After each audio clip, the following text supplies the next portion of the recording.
drink some beer!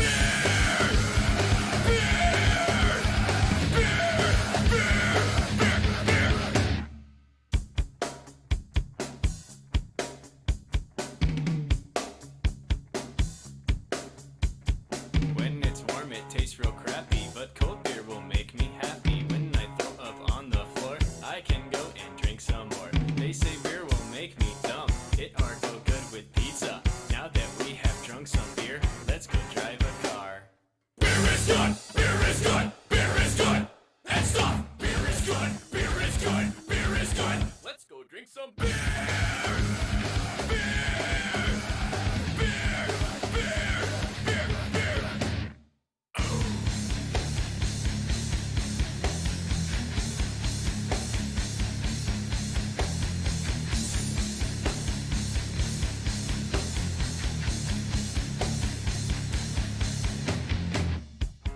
Dude, I think you had enough.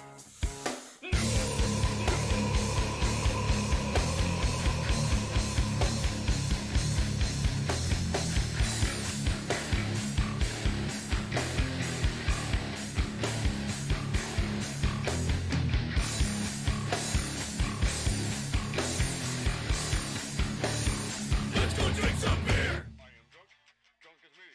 I am drunk, wee. I am drunk, drunk as me. I am drunk, wee. I am drunk, drunk as me. I am.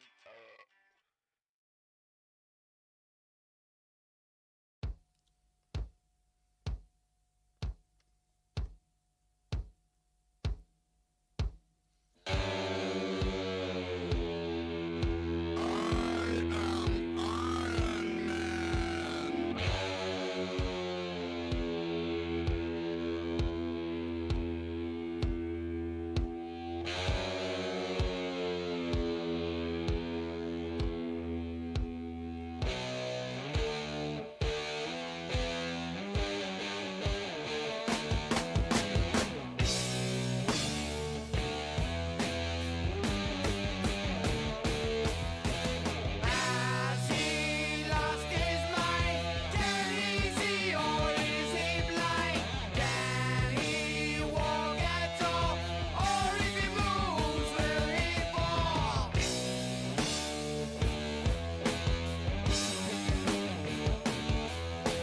Is he alive or dead?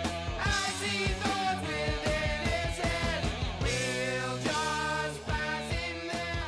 Why should we even care?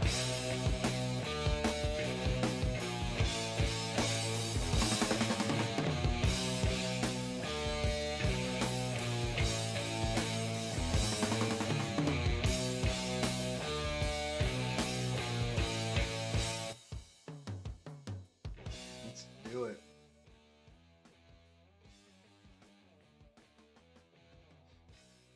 All right. Welcome to our October Lawrence Brewers Guild meeting, everyone. Hope you're doing well. We are broadcasting on YouTube and Facebook. And if you catch our meeting later, still drop us a note in the comments. But who's here? Go ahead and let's roll that second slide, Frank. Let's see. Oh, there it is. Now it rolled over. Who's here? What are you working or what are you drinking? Tell us in the comments. I actually just cracked a Yakamaniac. Gonna start off with an IPA. But getting ready to hopefully roll some homebrew. I got a couple bottles from Josh from our exchange left over and some other options to pick from. So let's see who's dropping some notes in the chat. I haven't seen any yet. All right. Nope. I know there's a bunch of us here in the call. We got Lynette, Genelia, Brian, Frank, Jake, John. Let's see, Steven was there. Greg was there. But hopefully more tuning in out there. Let's go ahead and hit the next one. Let's talk about some upcoming events. We'll see who checks in here in the next little bit. We just got done with Hoppy Hour. We're continuing those weekly. We got a slide for that. The October monthly meeting. Here we are. And next month, we're going to be hitting hard the officer nominations. We'll talk about that in a little bit, along with our holiday party. And then sooner or later, it'll be 2021, and we'll be staring the January monthly meeting in the face. And that is officer elections, and Lee's got us lined up a seminar from the folks at Imperial Yeast, so that'll be pretty cool. So we'll look forward to that in January there. Let's go ahead and talk about that next slide. So we just got done with our last Zoom Hoppy Hour, or most recent Zoom Hoppy Hour. We're doing those every Thursday. The join links are on Facebook and on the forum, and you recently received them again in your newsletter today. So if you haven't looked in your email for your newsletter, that did come out this morning. So give it a peek and see all the good stuff in there.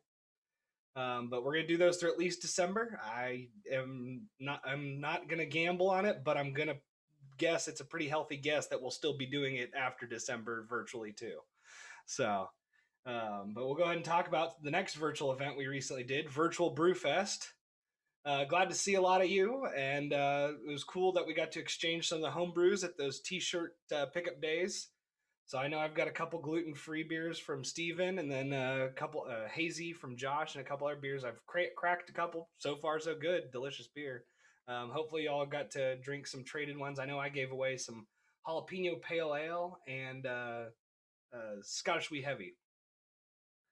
All right, and then we can go ahead and talk about Brewfest. We announced the 2021 Brewfest date. That is Saturday, October 9th, 2021. So book it in your calendars now. Don't miss it. It's going to be a good time. I can tell you, even though we're a year out, I am very looking forward to that. So I'll see you there at Brewfest.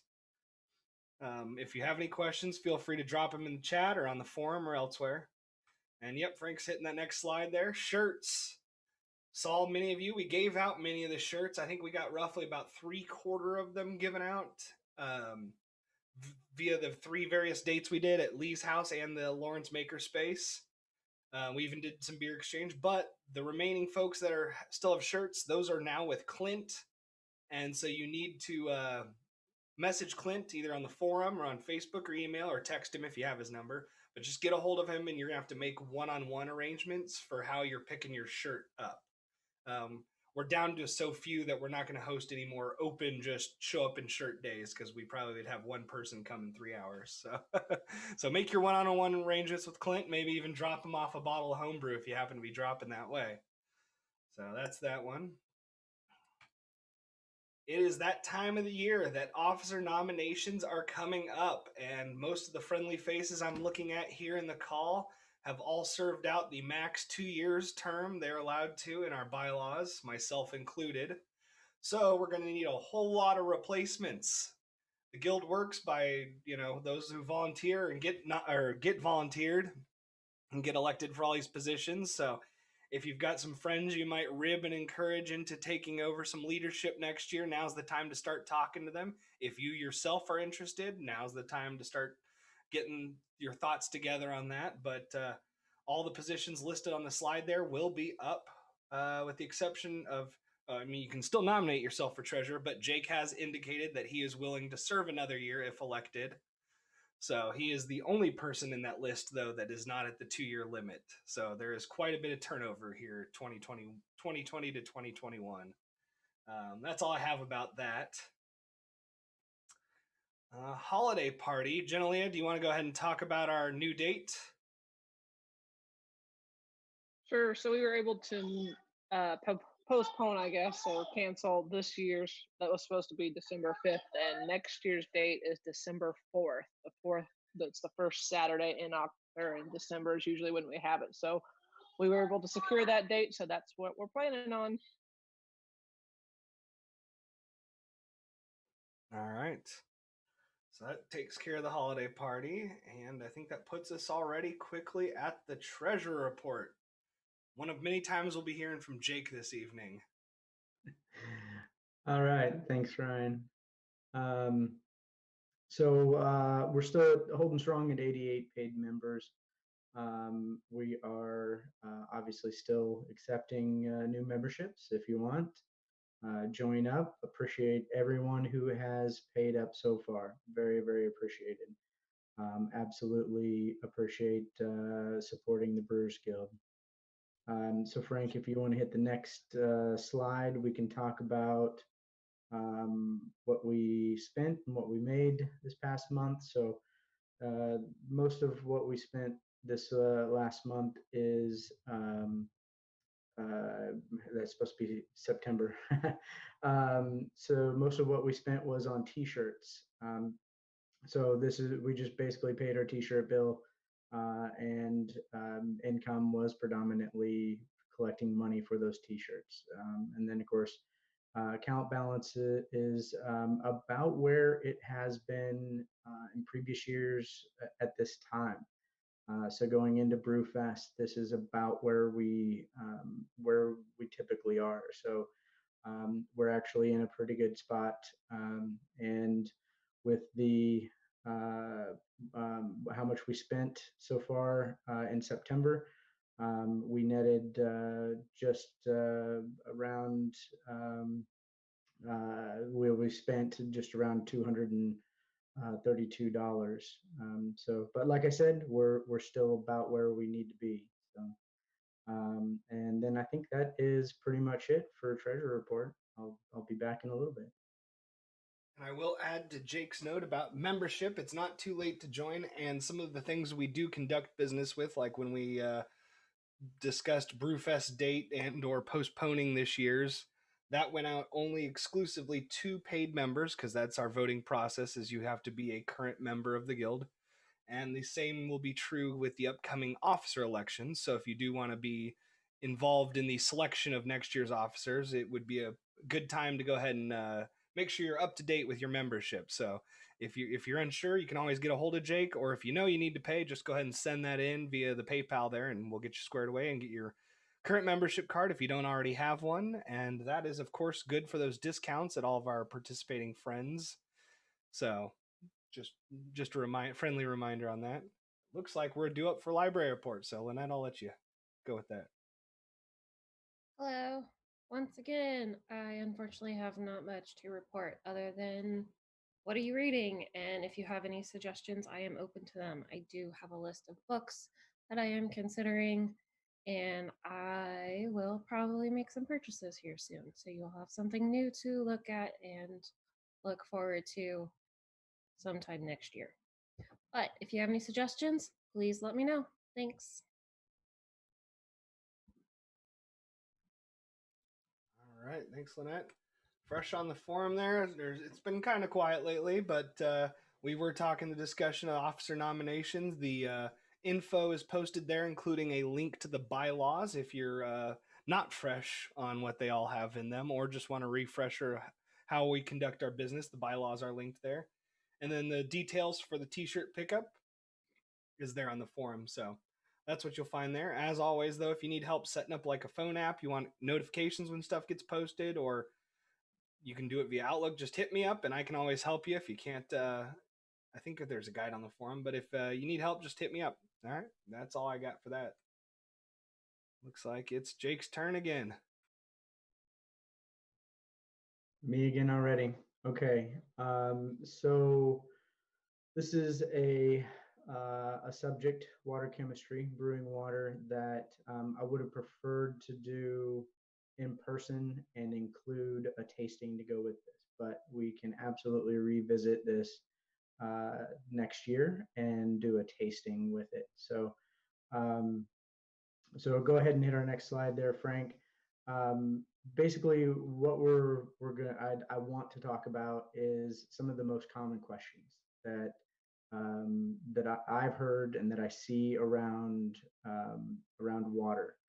And so what I'll try to do is keep it kind of simple. We're going to talk about the really the biggest factors that affect beer quality. And so what we're really talking about is flavor stability, yeast health.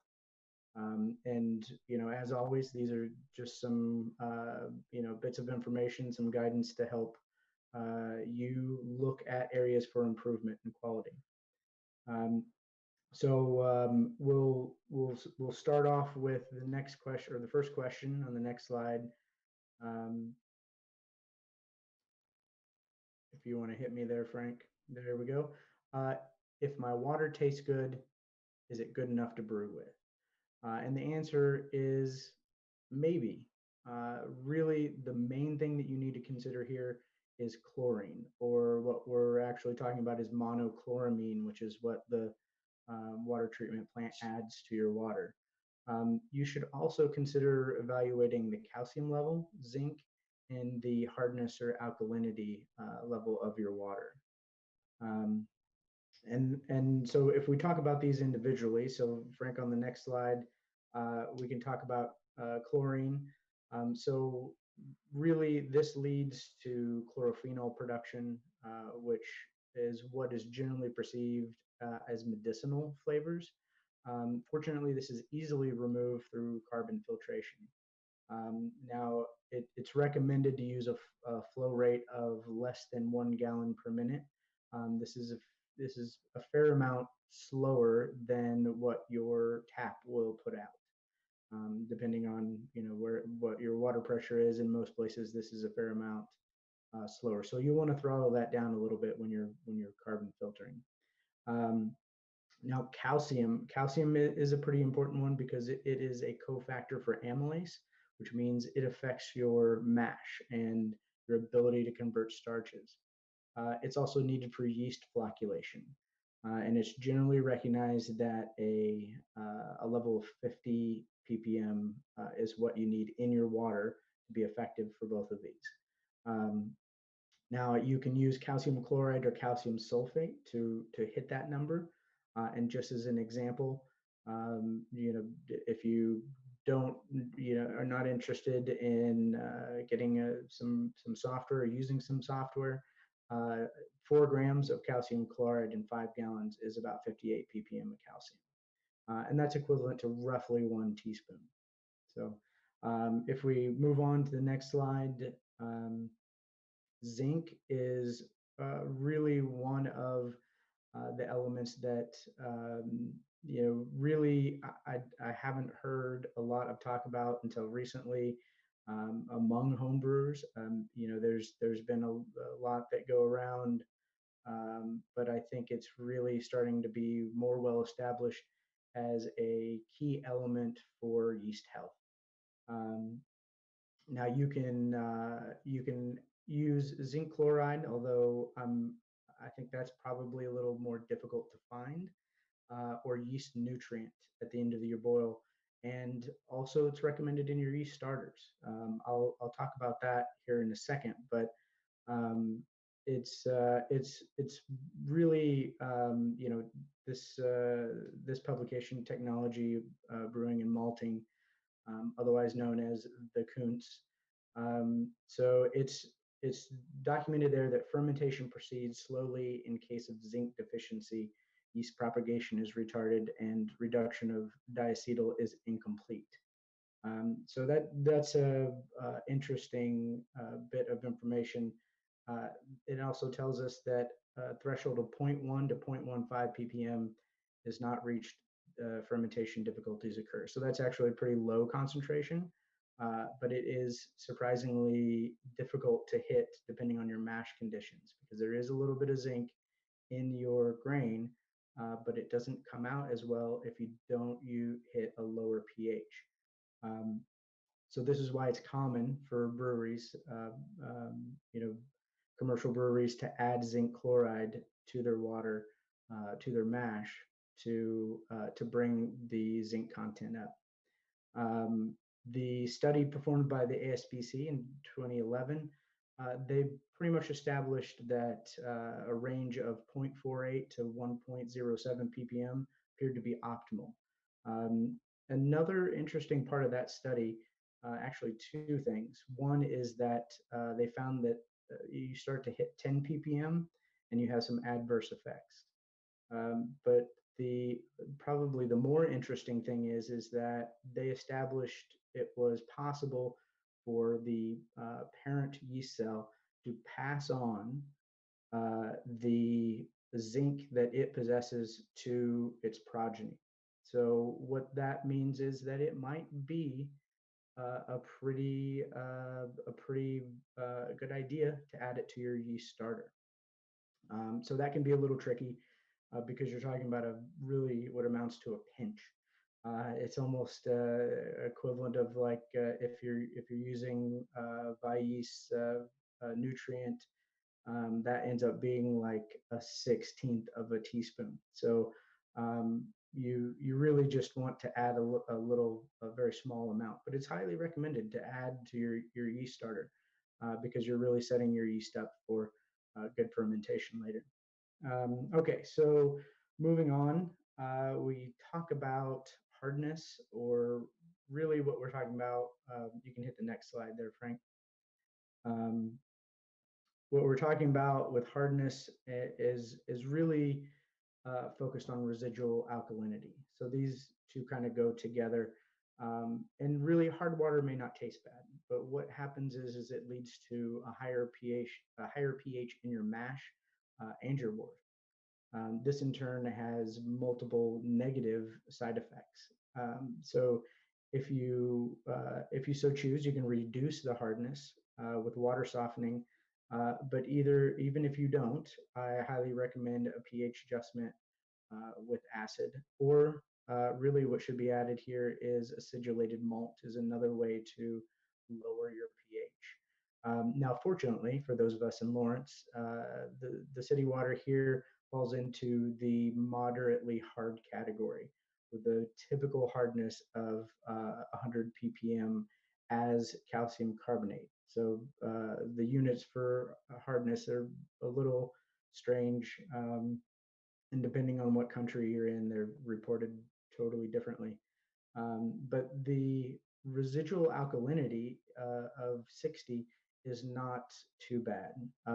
So I believe the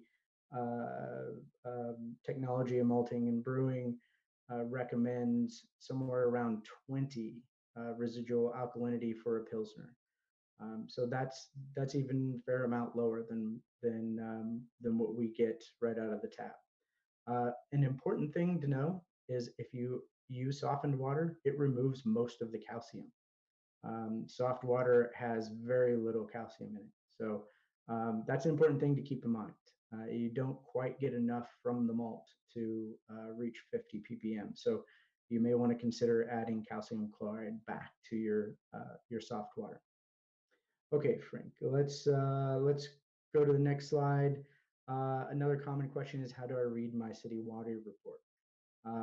Well, the answer to that is you can go to their website, but unfortunately, it's not going to tell you a whole lot.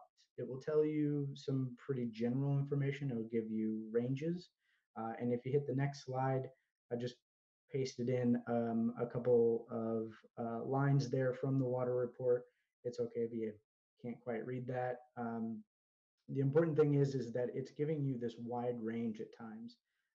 For example, the chloride ranges from 21 ppm to 100, and that's a pretty big range. So you may not know what to expect with that. The one thing that it is somewhat useful for is telling you your hardness, and you can calculate your residual alkalinity from the hardness that's in that report. So it does have some benefits, and it gives you a rough idea of what you're dealing with. Okay, so our next slide, I actually had the opportunity to take advantage of some instrumentation where I work and ran some analysis of my tap water. I live kind of on the west side of town. So the city water, I've actually analyzed this back in 2018, was relatively similar as what I ran last month. And probably the most interesting parts of this is that the calcium is somewhat stable, but your chloride and sulfate, you may see some shifts, but it's really not that much of a shift. But if you compare this to the ranges that you see, they're not always in the middle of the ranges. So I think that's something important to keep in mind. The nice thing is these levels are certainly of the chloride and the sulfate are pretty low. So you have kind of a flat base to work with if you want to add something to the city water. I would note that the sodium did shift a lot, which is I think not unexpected. It's an element that probably is going to drift quite a bit in water treatment. So uh, I did actually email the public works department to try to get some detailed results. I haven't heard back from them yet. I used to have a contact there, but don't anymore. So we'll see. We'll see if I get anything, and if I do, I'll share it on the forums. Okay, so next slide. The next question is, should I adjust my water profile to the style I'm brewing? And I think this is really entirely up to you. So if you've adjusted for the optimum calcium, zinc, pH, you probably don't need to. You're at a really good baseline. But that said, if you want to play around with it, you want to experiment, it can be interesting. It can actually affect the flavor, and it can be fun to play with as another variable in brewing. Um, so what I recommend if you're starting out is to simply use calcium chloride and calcium sulfate and play with the sulfate to chloride ratio. So this is credited with being the main factor, along with hardness, uh, is what creates those distinct famous profiles. And so in the next slide there, Frank, I've got a few of um, the famous water profiles. Burton on Trent is probably one of the big ones, and it has this huge sulfate concentration that's supposed to really accentuate hoppy beers. You've got Dublin with their hard water with that high bicarbonate number, and that's supposed to go well with stouts and dark beers. Um, and so in the next slide, Frank, if you want to, if we're talking about adjusting the sulfate to chloride ratio, which the traditional belief, like I said, was sulfate favors hoppy beers and chloride favors malty beers. Uh, you can use that to adjust based on whatever style you're trying to make. Um, what I use is just a simple tool just to calculate the concentrations. John Palmer has a great water profile spreadsheet. You can find it at this link. Now, this is, I think, most places people will have agreed that this is the case, that sulfate favors hoppy beers. But recently, and this is one of our newer books in the Brewers Guild library, the new IPA, Scott Janis cites several studies actually that find a lower sulfate to chloride ratio led to softer, rounder, more full mouthfeel hoppy beers. And he actually suggests a 2 to 3 sulfate to chloride ratio. So that to me was really interesting, and I'm kind of excited to give that a try. Um, so something to think about next time if you want to play with your sulfate to chloride ratio. Okay, so let's talk then about, in our next slide, RO water. So, sometimes folks ask, can you even use RO water? And if you're an extract brewer, the answer is absolutely yes, really without any further adjustments. Maybe you want to add some yeast nutrient, but the process of condensing that malt extract actually condenses the minerals in the maltster's water as well. So you're capturing the calcium, and you're kind of subject to their water profile. But RO water works just great for extract brewing. Now, if you're all grain brewing, you'll want to build your own water profile. And so, again, I highly recommend, if you're just starting out, just use calcium chloride and calcium sulfate. You'll get the calcium you need, and you can kind of play with that ratio. Now, I haven't mentioned really a couple other elements that and compounds that impact flavor here, and that's carbonate and sodium. They're absolutely going to affect your flavor. But I recommend starting with this, and I think you'll find that it's enough to get started. I also highly recommend if you're using RO water, you absolutely need yeast nutrient because there's no micronutrients in there. There's really nothing. Um, and then I really also recommend that you adjust your pH. Really do.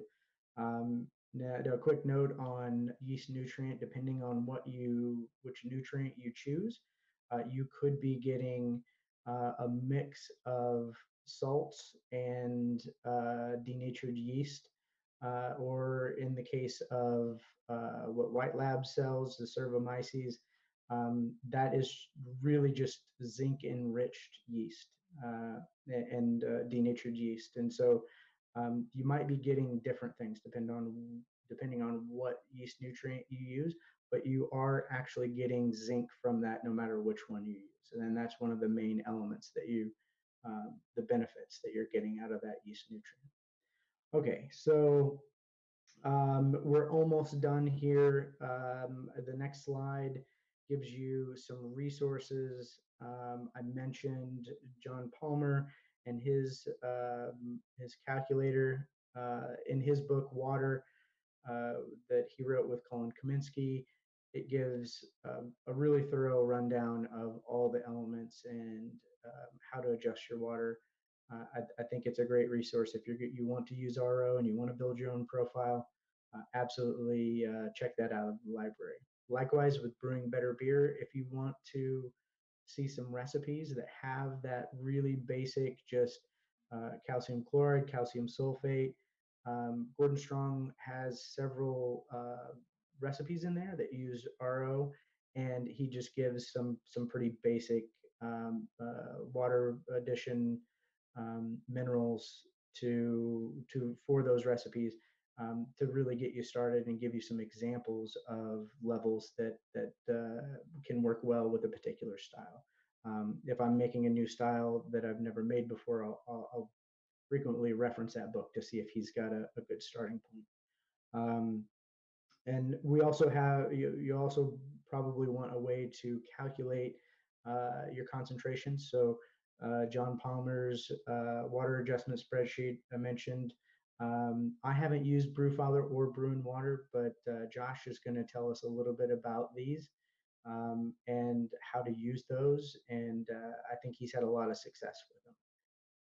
So, one quick note before I turn it over to Josh, I use RO water, not for every style. I have found that in certain styles, generally lighter beers, certainly, with beers that have very lightly kilned malts, can benefit from RO water with a light mineral addition. And when I've done side-by-side tests myself, really it's hard to describe the difference. But the easiest way that I try to describe it is with RO water, you taste the malt more. You taste all of the ingredients a little bit more. And when you're using city water, for lack of a better way to describe it, it tastes more like water. Even though you might not think water has flavor, it just, that's when you put them side by side, it just tastes more like water. Now that said, I absolutely always use city water for my Irish stout and my other dark beers. So let's hand it over to so we got a question here from Ryan. Oh no, that's for the quiz afterwards. So hold Oh, on. okay. Sorry. So I we think we did have a couple questions come in. I didn't know if you wanted to hit them now or at the end. Sure. Oh, I see. There's a question. So so compounds. I see a few questions there. So compounds in water that are good for yeast health. Oh, hold on. No, that's still me. That's still you. Okay, so on YouTube's where I'm finding them. Chuck's been asking, and we talked to him some. One of them he asked was, so how and when is zinc chloride added? And it looked like you ended up covering that on that next slide towards the end of boil. And then he asked if you're open to taking water samples for testing. Hey, that's actually a great that's a great question. And when next year, when I'm ready to do a side by side tasting, when we're all meeting in person again, I will absolutely be collecting samples from volunteers from different parts of Lawrence, and I also want to try to pick someone who has softened water. I want to kind of show what levels of calcium and sodium that you see in that, because that's what water softeners do, is they replace that calcium with sodium. So that's going to give you a different flavor. What else we got? Anything?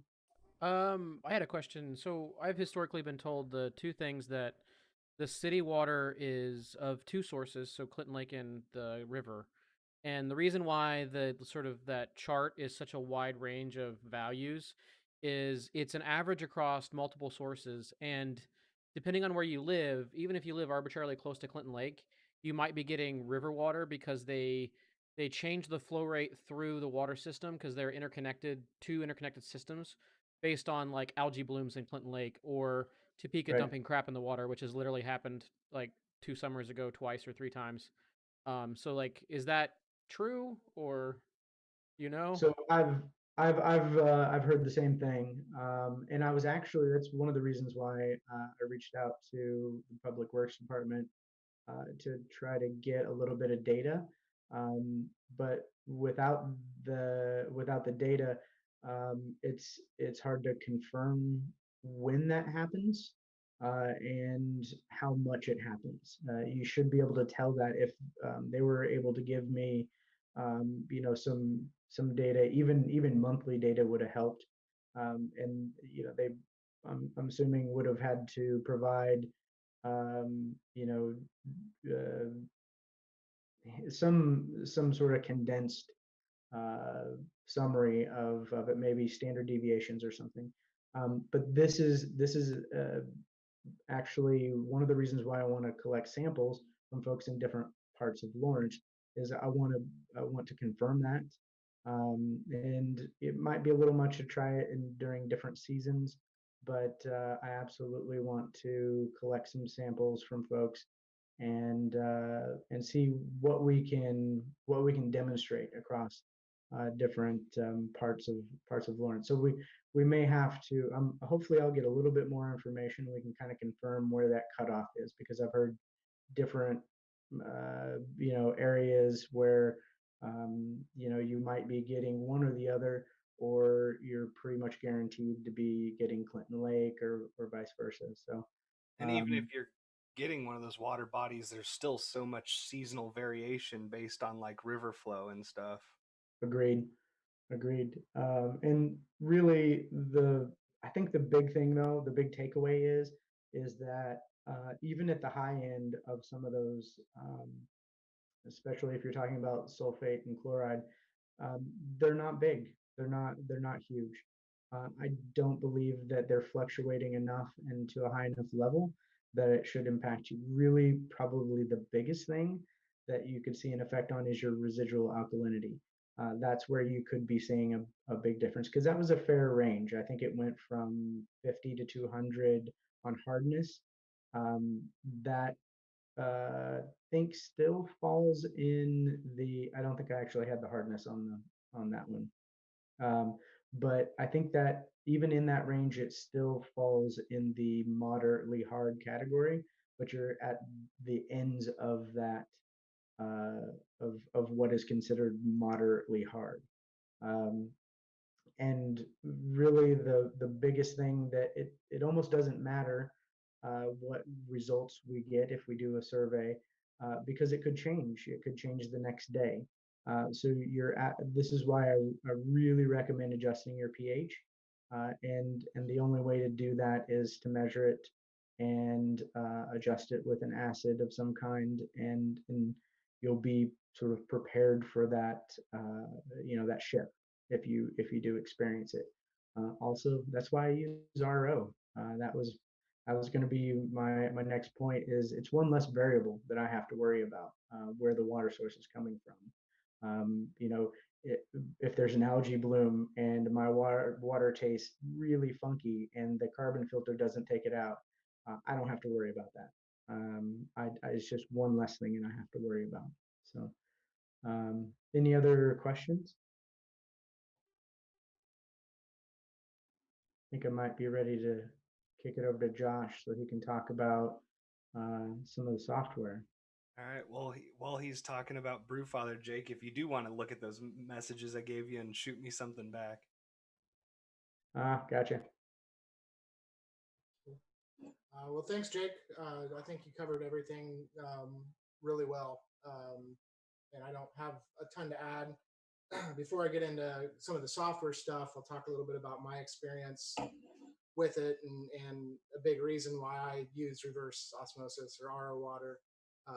Really, I started out in Western Kansas where the water was not consistent at all and wasn't really, I didn't drink the tap water even because it didn't taste good. So I didn't want to make beer with that water.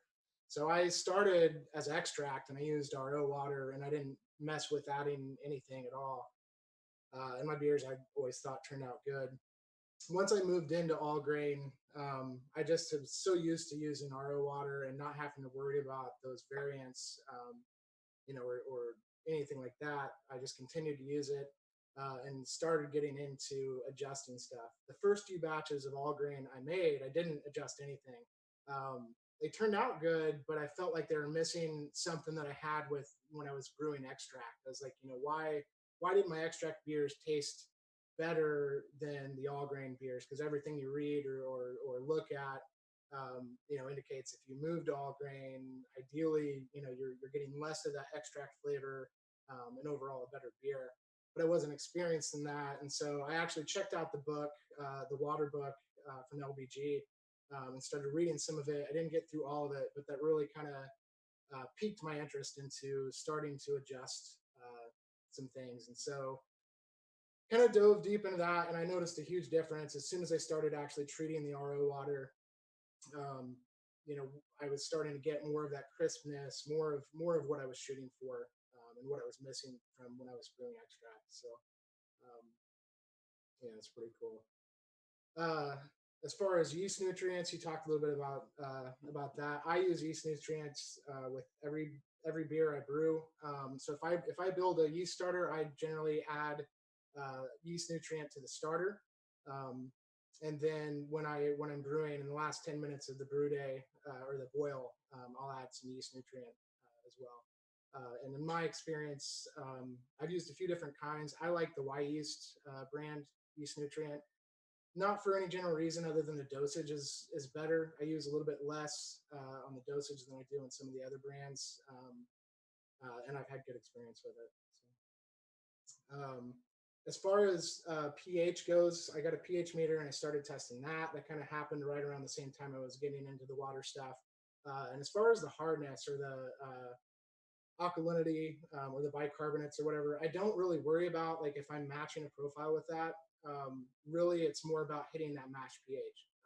So I've not noticed like a difference in tastes, depending on the hardness or whatever. But like if I, the big thing for me is hitting that pH. So I try to get in the range of like 5.3 to 5.6, depending on the style, on the pH. And so, I'll add lactic acid or something in order to bring that down. So as far as adding, doing additions to the water, like I generally target a specific style. There's a lot of resources you can find online, and there's even some baked into the software that I'm going to talk about that you can choose that'll kind of target a specific style of beer to kind of guide you to what you should add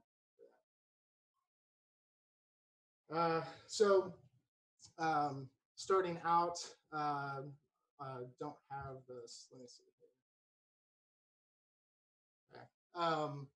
So when I first started out, kind of getting into the water and adjusting the water, I didn't have a full understanding of what each thing does, and I don't necessarily know that I still have the great understanding. There's a lot of science behind a lot of this stuff, but the first kind of tool I found was Bruin water. which is a free spreadsheet software that was created. You can actually purchase the updated version or whatever, donate to get kind of a more premium version of it. But really, the free version that's available does everything I need it to do. So the first part of it is the water report input, and I've never really done that because I use RO water, so I haven't actually had to use this this input section here. But if you were to get a report like Jake showed earlier, you would just basically copy those values over to this here, and this will give you your starting water profile to get you the base for it. So, and I actually haven't used that, so I don't have a lot more to talk about on that. There's a lot of resources on their website, Brewing Water's website, as well as all over like Homebrew Talk and things like that, to really dial in how to use the software. But yeah, once you put your base water in here for the water report, that will lead you on to the next step to where you can start adding the grains that you're going to use for the particular recipe you're brewing, and then you can move on to the next one. So in Brewing Water, and then same thing with Brewfather, which we'll discuss here in a minute, like basically what is going to determine where your pH, your mash pH ends up, and you know what is going to affect when you start adding your additions. The first thing you need to do is to add your grain bill for the recipe. So Brewing Water is a little complicated for getting started and figuring out. It took me quite a while to kind of realize what each thing did in here. But overall, I mean, it is a little bit simplistic in the sense that there's three categories to choose for your grain. You know, so you've got your base grain, you've got your crystals, and you have your roasted malts. And so you'll add each grain that you're using, the type of the grain that it is, and the amounts. And then it does the calculations for you kind of in the background, and tells you, you know, what your color should be, and then what your ending mash pH result would be based on your starting water, your water pH, your original source water pH. So you'd add all that in here, and then once you have this stuff added, then you'd move on to the other worksheet, which would be for your water additions or your water adjustment. So in here, you would select from the drop down there at the top left what your style that you're shooting for is, and it actually provides a range of styles. A lot of the ones I use, especially for like hoppy beers, they have like a yellow balanced. They have a lot of defaults or presets that will kind of detail your style. They also have a lot of those ones that Jake showed earlier, like the Vienna and stuff like that are your traditional styles. So you can actually select your target and shoot for those styles, and it'll tell you kind of what range or what ppms of each addition you want to add. So what I do in here essentially is, you know, I look at what I'm shooting for, and then it's kind of a give and take kind of thing. It doesn't just automatically calculate it for you. You have to go in and say, okay, what happens if I add, 0.6 grams per gallon of gypsum? You know, and it'll kind of show you what it adds to that, and you're like, oh, I need a little bit more, so you'll update that. So it's not quite as convenient or as automatic as some of the other options out there, but in my experience, Brewing Water's really hit the target as far as pH goes, and then also what my ending result of the beer generally is. So the four main things I keep on hand here is gypsum, is Epsom salt, calcium chloride, and then baking soda, which I don't use baking soda very often, but a lot of your stouts and stuff, that's really going to help you increase the pH, you know, from the grains that actually bring that down. So yeah, it's a little bit of play, like you have to play with this stuff a little bit to get what you want, but you can target a specific style using software like this, and really kind of nail it down. And then if you need to bring that pH down, I haven't actually ever used acidulated malt. I need to get into that a little bit more. but I always use lactic acid to bring it down. And I don't usually have to use more than 1 milliliter and sometimes 2 to hit that. The other thing on that slide, and you don't have to go back, Frank, but is the mash and the sparge water volumes. If you don't put those in the sections there in that middle section, then that's going to kind of screw up those calculations. So you need to know how much mash water you're adding and how much sparge water you're going to have to determine when to add those things. And as far as sparge water, like adjusting the sparge water, I don't actually adjust the sparge water. What I'll do is those additions for the sparge water, I'll wait until I've actually transferred all the wort into the kettle and then drop those additions right into the kettle.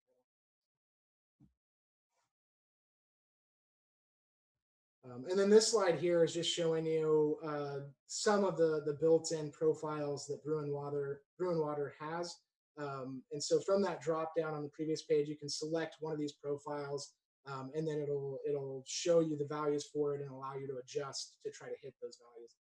And then at the bottom of that spreadsheet, you can actually add your own custom stuff. So if you're starting to play around with it and you're not shooting for those traditional styles anymore, and you kind of just want to see what happens if you shoot for 150 parts per million of sulfate or whatever, you can create your own profile in here, and then shoot for that in the software and guide it, which is pretty neat. And then as far as getting the software, or the spreadsheet tool, brewinwater.com, and it's BRUN water.com, will take you there. It's a free download. You can play with it and figure it out and determine if it's the right solution for you.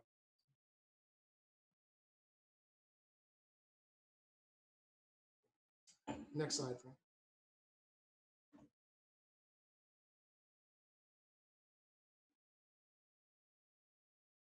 So I used Brew and Water, consistently. Every batch, every time I ever adjusted water or anything like that, Brew and Water did it. Like, it worked so well for me that I never tried anything else. And in my previous presentation, I kind of talked about, how I would use Beersmith, and then I would also switch and I would use Brew and Water.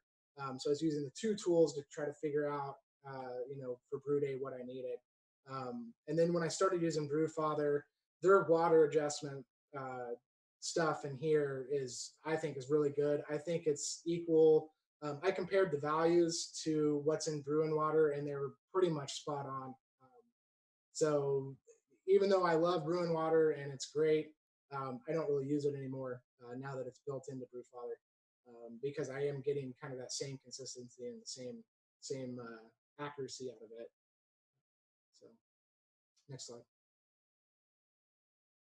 So this works really kind of the same way as Brew and Water does, but it's a little prettier. I think it's a little easier. They actually have an auto button that just does it for you, so you're not clicking up and down to try to, or adding a certain value to try to hit something. It actually adjusts it for you. But the same thing here. The first thing it's going to look at is the grain, just like in Brew and Water. The advantage to this is that I already entered the grain when I was creating the recipe earlier, so it's not something I had to do extra.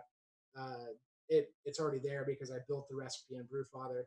So it brings it in here for you, shows you what the grain is, and then similar to Brew and Water, you need to make sure that the mash water and the sparge water volumes are correct.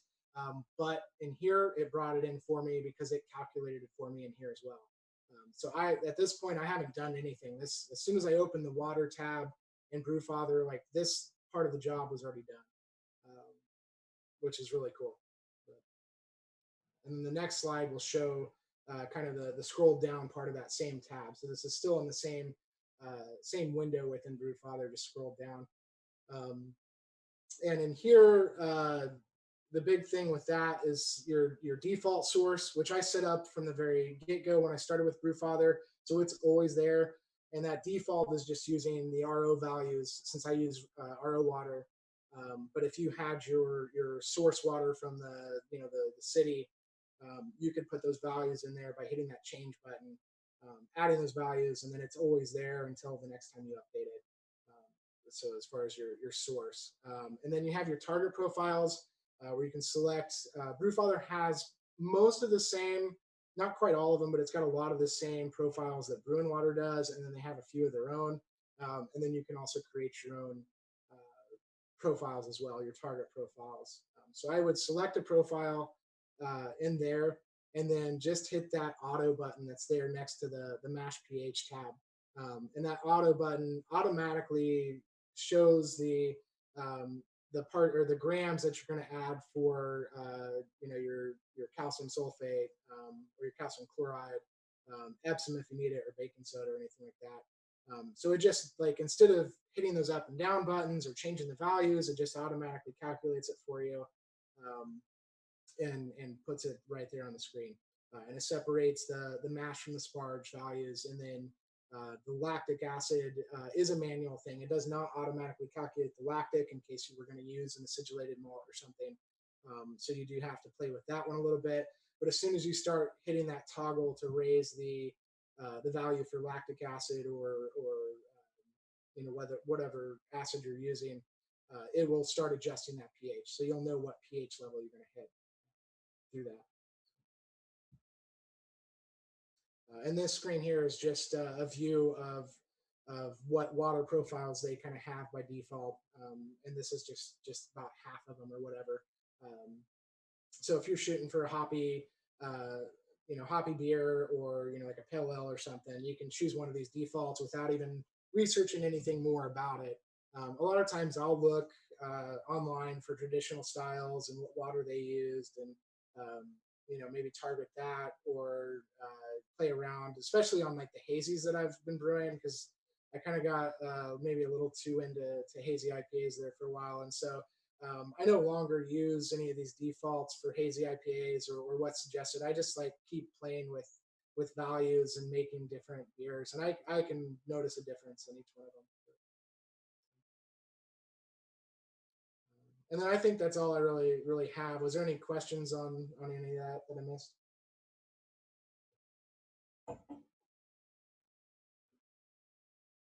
Either way, Chuck wanted to know what part of Western Kansas you're from. So I'm not from Western Kansas, but I lived in Western Kansas for about 6 years, I think. I lived in Garden City and worked in Dodge City. Also, you don't see me because I've got his video pinned. I posted a link to More Beer that Lynette found of a water testing kit that More Beer sells, and Jake says he gives the approval of this kit, at least doing a basic set of functions for you.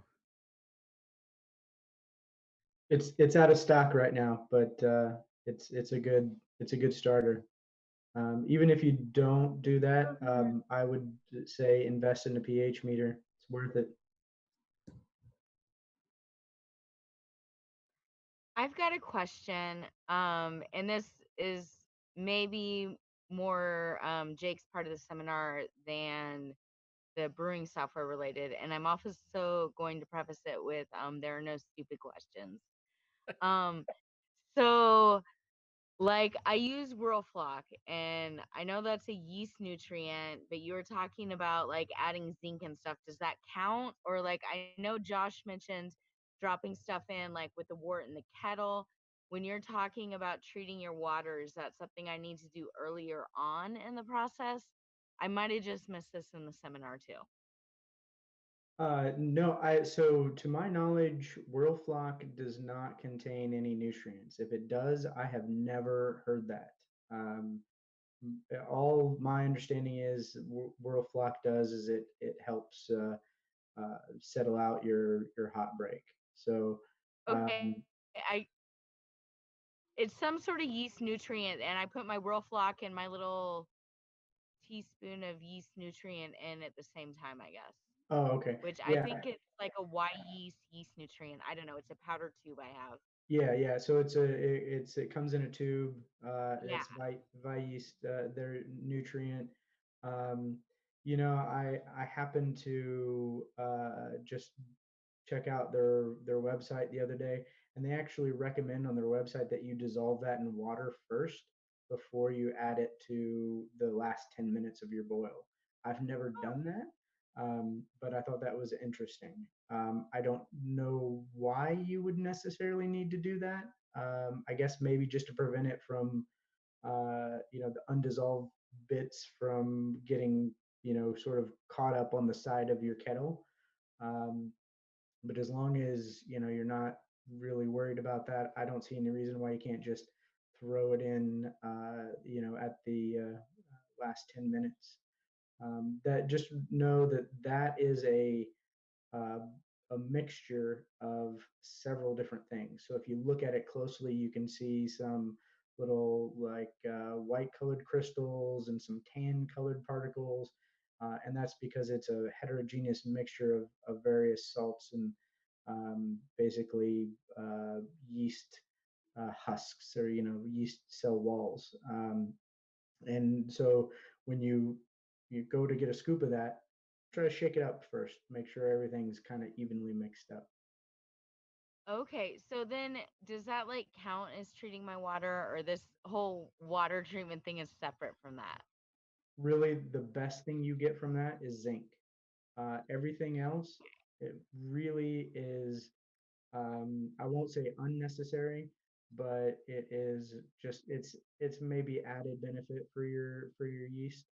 There's generally, at least in the Vi yeast, there's some diammonium phosphate in there, which you generally don't need in beer. There's some, uh, you know, inorganic nitrogen, organic nitrogen.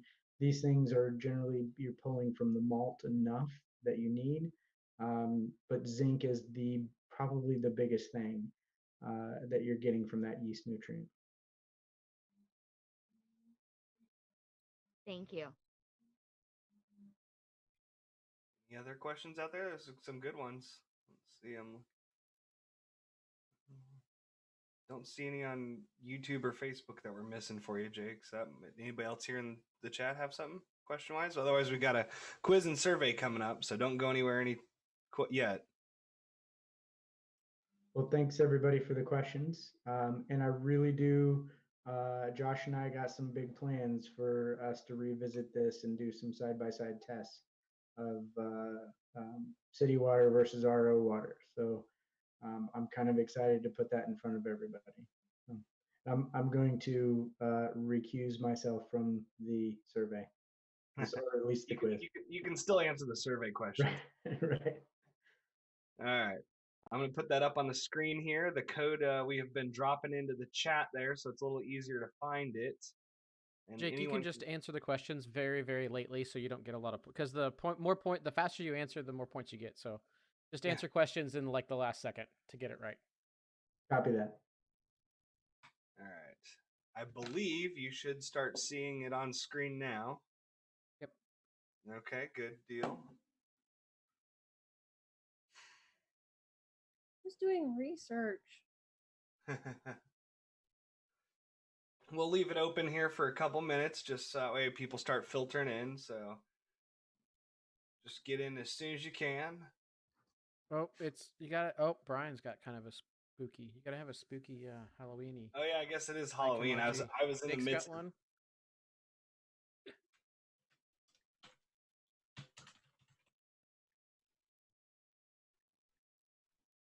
Chuck is very appreciative of Jake and Josh's time and efforts into the slides, into the presentation. We're sitting at 7 now. I'm trying to check to see who we've got versus who we've got sitting in the various places to see if everybody got their chance to get in. 9. Okay, we're getting some good numbers. Let's see. Nobody else. Yeah, I kind of dropped the link pretty early so people would have a chance to get ahead. Yep, I see that. We are. It looks like on YouTube we are a few seconds behind, and on Facebook we tend to get somewhere between 10 and 15 seconds behind just because of the way they do encoding. Yeah, it's showing in the bottom right. There's 11 people connected, but we only have 9 players, so we'll give it just a quick second longer for those other 2 to get their username picked and their character picked. But definitely do it quick.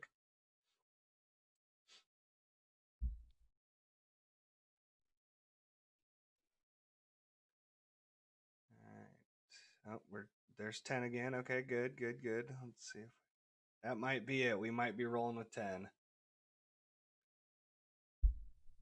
All right, I'm going to go ahead and click go. So make sure you got the quiz up on one screen and you're able to still answer on whatever device you're using, whether it be your phone, a second monitor, or whatever you're doing. Yep, you should be looking at the quiz because the streams are kind of behind, so you're going to miss questions if you don't look at the quiz on your device or tablet. All right, and there are 30 seconds to answer for each scored question. So starting now. And as it says there, it rewards more points for fast answers. Oh, wow, it did them out of order. Okay. Oh, hold on. We're going to wait. Hold up. I got to answer. Okay, go ahead and answer then. Go ahead and answer. Sorry for the confusion, but I think this started in the middle of the darn thing again. I might have to jump up to the beginning. I haven't rookied like this since the very first one. But we'll see here in a second. 3 seconds remain.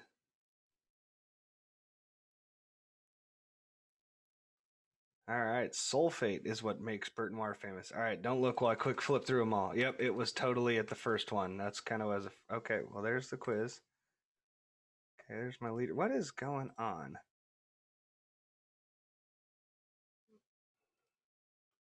I'll hit start again on this one, and we'll see. Okay, so there's 2 of 7. Okay, we'll just keep playing, and I'll try to figure out what is the minimum amount of calcium you should have in your brew. Definitely shouldn't be asking them at random, so this is the minimum amount. So for the last question, the sulfur question, one of my favorite brewing terms or beer terms of all times. So that sulfury bite that kind of hits you in the nose with a really like Burton upon Trent style English bitter. They used to call the Burton snatch because it would kind of like the wasabi like sort of like hit to your nose. I loved that. I think it's the best beer term of all beer terms is the Burton snatch. Oops. Go away, little window. That's funny. I've heard Burtonization of water, but I've never heard that one, Burton snatch. I'm gonna have to remember that one. It's kind of like it's kind of a sort of slang term for like when that really pungent like sulfur hits like your nose with like wasabi does, and you kind of like wince in a little bit of pain. That's what they called it. All right, looks like the majority got it right at 50 ppm, but a few people got caught up with the 25. All right, and there's our leader. That hurt a little bit, but I'm all right. All right, John and Frank tied at the top. I think this only took in this question. Oh, yeah, you're right. So I did fix my problem, but I started with a problem. How can you adjust hardness? So multiple answers can apply. So choose as many correct answers as you see present for adjusting hardness. The good news is from my previous screw up, we know that last question's answer will already be captured score-wise, so once we get there, we'll add up those points to the remainder of the quiz. The annoying thing is I think that was like the 5th of 7 or 6th of 7 questions, so it's not even the end. All right. Looks like a lot of people got it. Water softening and acid were the correct answers. Correct, Jake? Am I wrong? All right, I got a thumbs up at Jake. I'm always worried because it's transcription. All right, so here's our leaderboard on this first 2, omitting that first earlier question we answered, but we'll catch back up to that. So Frank is currently in the lead with the modified scoreboard. Next question. What does softening remove? And yet again, there can be more than one correct answer, so choose all that apply.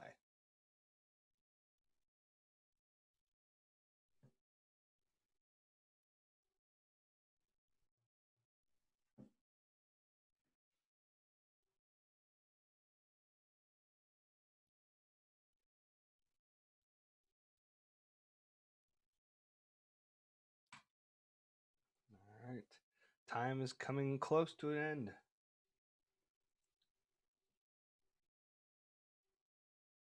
All right, and it was calcium and magnesium.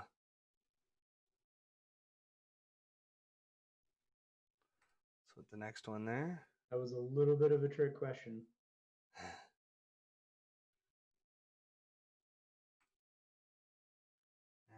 and this is question 5 of 7, so let's hope this isn't the one. Yep, what is RO water?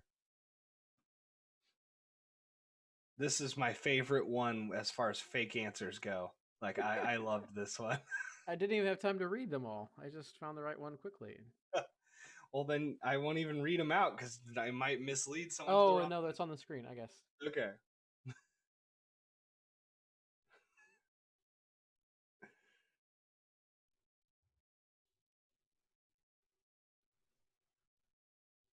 I'm personally quite fond of revenge ostriches. Somebody else's too. Yeah, somebody else's too. I couldn't resist. Yeah. All right. Let's see if this might be our Burton on Trent question. So we may already have oh nope. If using RO water, should you use yeast nutrient?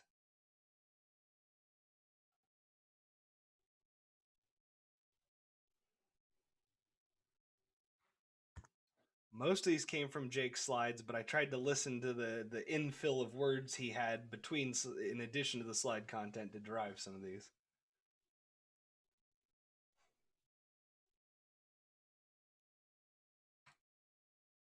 All right, 5 seconds remain.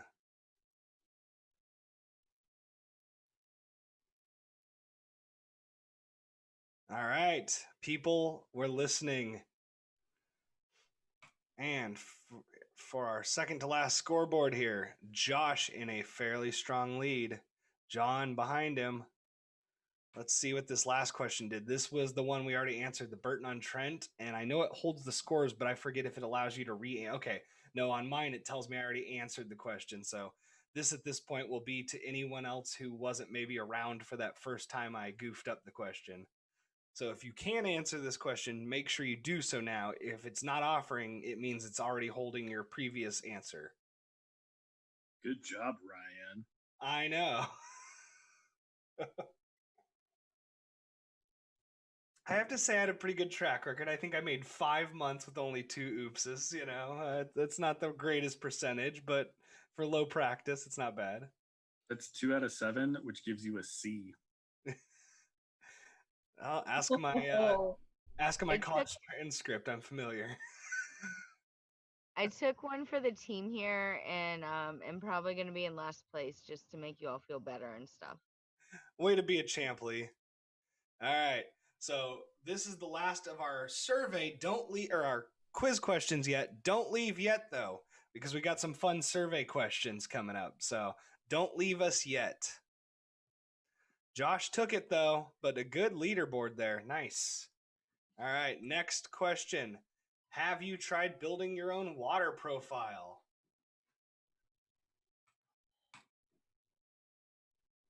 Getting some answers coming in live there.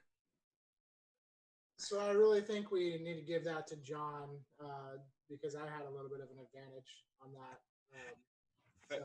Fair enough. I forfeit that first place. All right. The first placed throne has been abdicated by Josh. So. Very, very noble. Yeah. All right. So we're showing 9 answers up on the board. That appears to be the number of people we got left. So there's our results. Have you tried building your own water profile? It looks like by a slight majority, we've at least all tried, or the majority of us have tried at least once. I have not done it very frequently, but I've tried it a few times now. So it's something I'm working on. That's my Brew Year's resolution for 2021. All right. And do you use RO water? Dude, Always? you're already making New Year's resolutions for 2021. Look, I got to find something to look forward to at this point.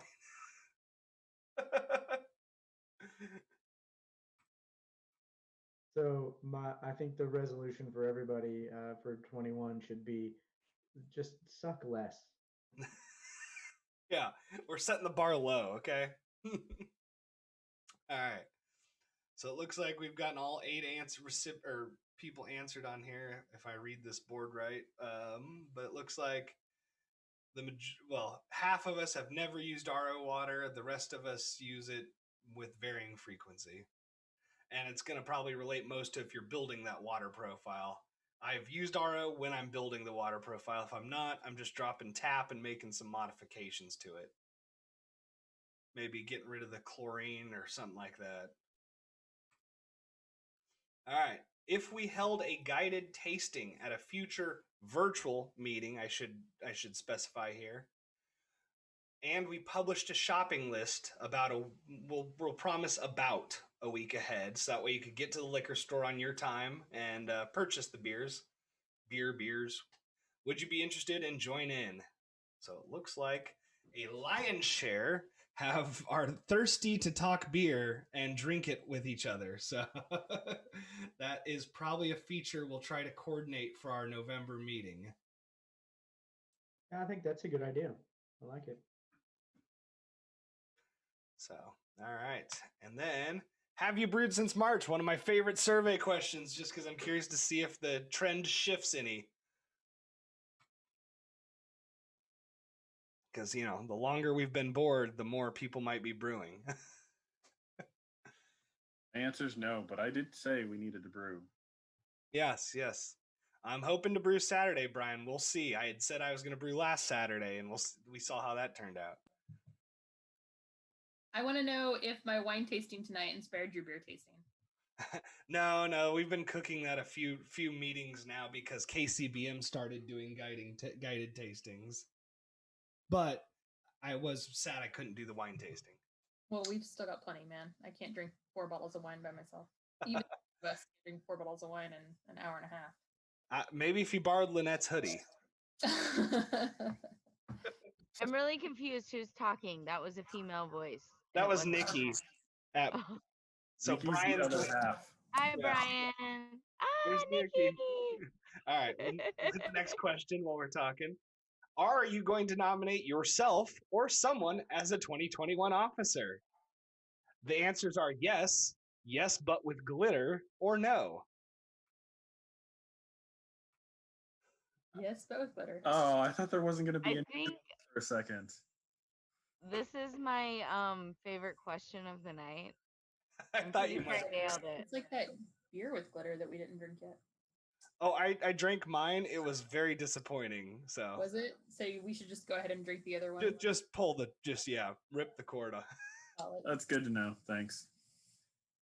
All right, and then favorite beer drink in 2020. You can submit multiple. So this is a word cloud. So you can enter whatever the heck you want. Please keep it appropriate, gang. But you can enter any beers you've had that you've really enjoyed this year in 2020. So this is a word cloud. So we'll see what pops up here.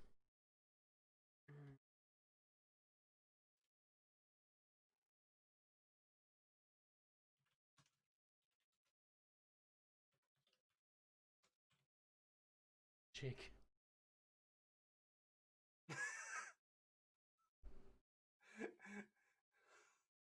All right, the memes are out. That's for sure. Okay, so I said Corona, and it's not because of meme. It's not a joke. Okay. So a few months ago, I'm a season ticket holder at Sporting Kansas City.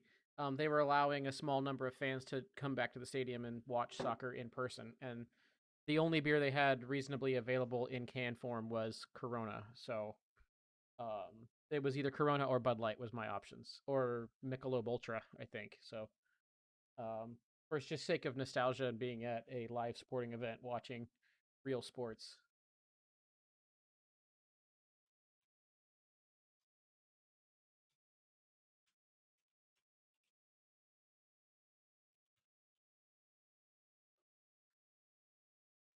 All right. Let's see. We've seen quite a few words out there, but that is the last question I had on here. So I see a couple service. Hold on, beers I in gotta check on tap. okay, I fine. gotta check on tap. Getting. Hold on.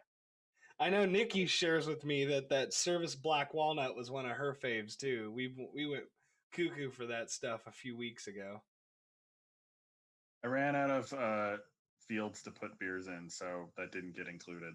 Oh, well, you can submit. can It mold it should once, refresh and let you submit a whole nother page of. Oh, I wish we had more that we could make into a float.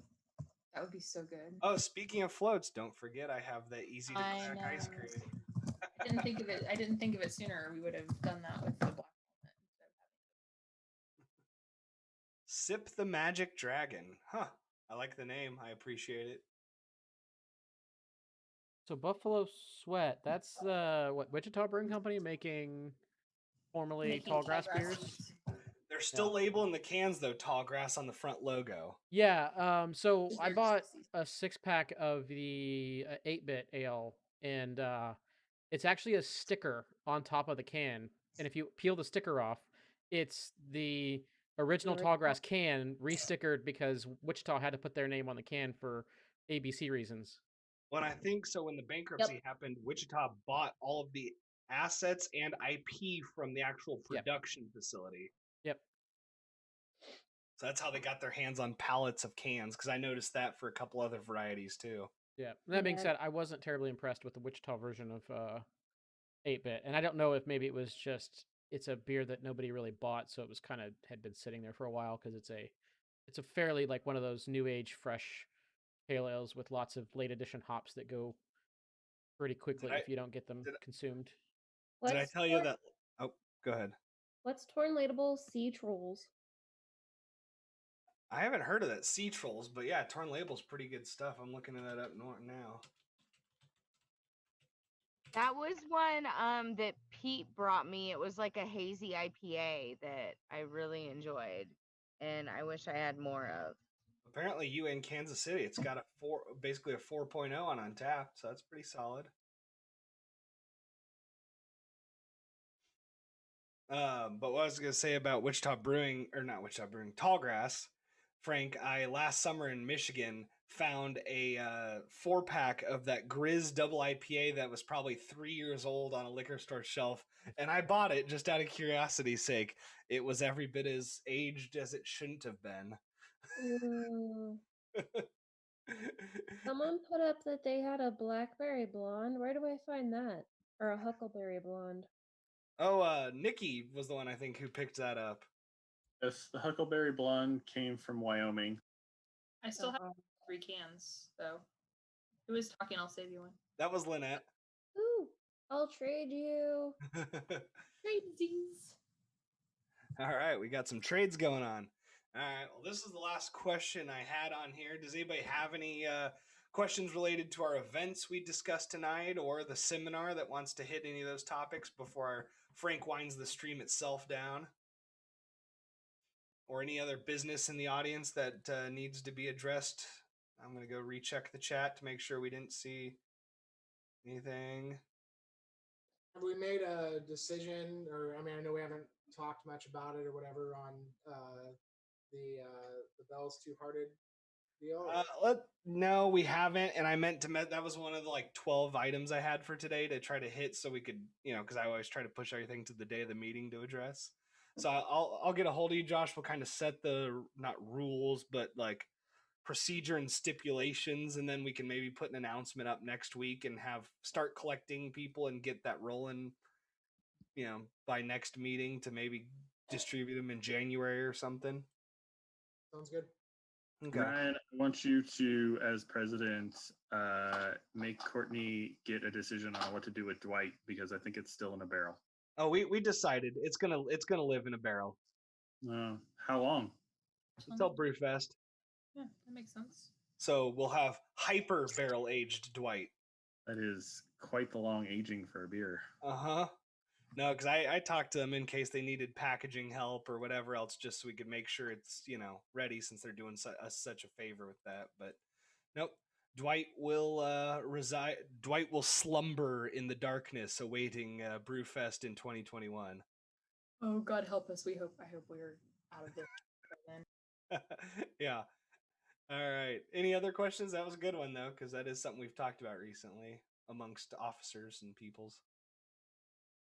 Don't forget to nominate, some folks for officers. Don't necessarily surprise your friend with nominating them. Maybe discuss it with somebody if it's somebody else you're nominating. But we do need to fill these officer positions. So nominate Ryan Metcalf for vice president. Don't put that on me, Ricky Bobby. No, I am looking to do some role next year. It probably will not be VP, but we're working on what it is I'll do. But you want to do treasurer? I mean, if you don't want to, Jake, but I figure we need to have somebody carry through to next year in their position. I can secretary next year, and then I'll pick up treasurer when she hit max term. Treasurer's the odd one because it's the only one off term from everything else. Well, that was a byproduct of previous year's events. Yeah, I know. I've heard about that.